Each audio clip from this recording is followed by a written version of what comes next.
Hello friend, मैं हूं उवेश और आज लेकर आया हूं आपके लिए फिर से एक बार बॉलीवुड और एंटरटेनमेंट की दुनिया से जुड़ी कुछ खबरें। तो आइए शुरू करते हैं आज का बॉलीवुड ब्रंच।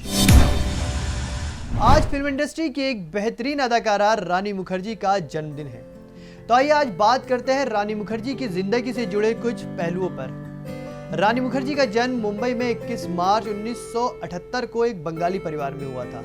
उनके पिता राम मुखर्जी एक निर्देशक थे और उन्होंने फिल्मालय स्टूडियो की स्थापना की थी। रानी मुखर्जी के भाई राजा मुखर्जी भी फिल्म उद्योग से ही जुड़े हैं। साथ ही साथ उनके परिवार के बहुत से लोग सिनेमा जगत से ही आते हैं, इसलिए कहीं ना कहीं रानी सिनेमा जगत में आने के पीछे उनका परिवार ही एक वजह था। रानी मुखर्जी ने अपने फिल्मी करियर की शुरुआत साल 1997 की फिल्म राजा की आएगी बारात से की, जो बॉक्स ऑफिस पर फ्लॉप रही।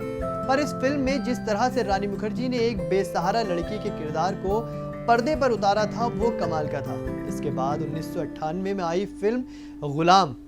इस फिल्म में रानी मुखर्जी को सितारों की बुलंदी पर पहुंचा दिया, जहां से उनका नाम पड़ा खंडारागर। और रानी मुखर्जी ने इस फिल्म के बाद कभी पीछे मुड़कर नहीं देखा। इसके बाद रानी ने कुछ कुछ होता है, मेहंदी, हेलो ब्रदर, हद कर दिया आपने, हर दिल जो प्यार करेगा, चोरी चोरी चुपके चुपके, साथिया, चलते चलते और युवा, हम तुम, वीर ज़ारा जैसी अनेकों सुपरहिट फिल्में फिल्म इंडस्ट्री को दी। साल 2005 में आई फिल्म ब्लैक रानी के करियर का एक माइलस्टोन कहा जाता है। 2005 में रानी बॉलीवुड के 10 सबसे शक्तिशाली लोगों में अकेली महिला थी।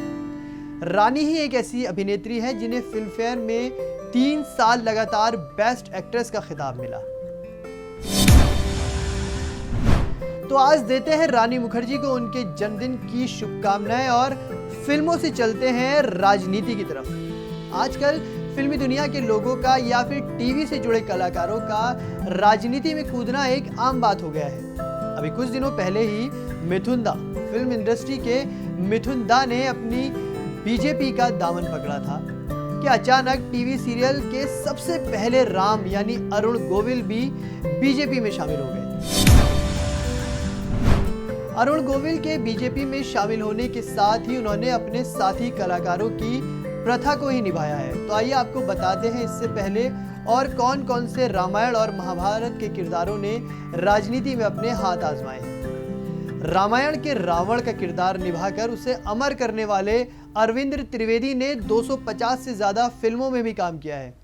उन्होंने भी बीजेपी के टिकट पर गुजरात की साबरकांठा सीट से साल 1991 में चुनाव लड़ा और जीत हासिल की। इसके बाद उन्होंने साल 2002 में भी चुनाव जीता।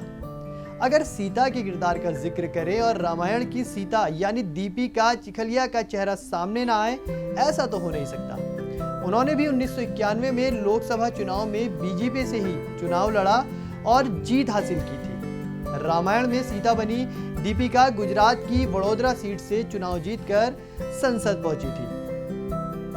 साथ ही महाभारत सीरियल में श्री कृष्ण की भूमिका निभाकर देश के घर घर में प्रसिद्ध होने वाले नीतीश भारद्वाज भी 1996 से 1998 तक बीजेपी के लोकसभा सांसद रहे।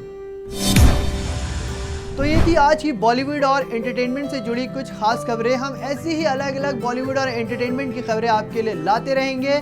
बस आप जुड़े रहिए JJ न्यूज़ के साथ। नमस्कार।